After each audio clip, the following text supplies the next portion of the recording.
నేను నా యూట్యూబ్ సంపాదన అని చెప్పేసి ఒక షార్ట్ అయితే 7 మంత్స్ బ్యాక్ రిలీజ్ చేశాను.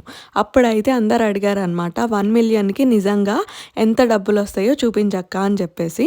సో, చాలా రోజుల నుంచి రిక్వెస్ట్ చేస్తున్నారు మీరు. నేనైతే నాకు 1,000,000 ఏది రీచ్ అవ్వలేదు కానీ 1.1 మిలియన్‌ది రీచ్ అయిందనమాట.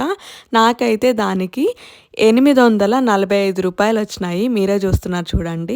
చాలా యూట్యూబ్ ఛానల్స్‌లో తప్పుగా చెప్తున్నారనమాట. $1 వస్తది, $2 వస్తది అని చెప్పేసి. కొన్ని ఛానల్స్‌కైతే మేబీ తక్కువ లెంత్ వల్ల అలా అవ్వచ్చేమో కానీ మోస్ట్‌లీ మనకి 1,000 వ్యూస్‌కి ₹1 వస్తదనమాట. అండ్ ఆఫ్‌కోర్స్ లెంత్‌ని బట్టి కూడా డిపెండ్ అయ్యి ఉంటది. 30 సెకండ్స్‌కి పోస్ట్ చేస్తే తక్కువ అమౌంట్ వస్తది.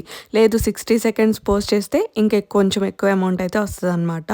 సో, అందరు చెప్పే మాటలైతే వినకండి. మీకు స్టార్ట్ చేయాలనిపిస్తే ఈరోజే స్టార్ట్ చేసేయండి. నేను నెక్స్ట్ వీడియోలో ఇప్పటి వరకు నాకు యూట్యూబ్ నుంచి వచ్చిన ఇన్‌కమ్‌ని మొత్తం చూపిస్తాను.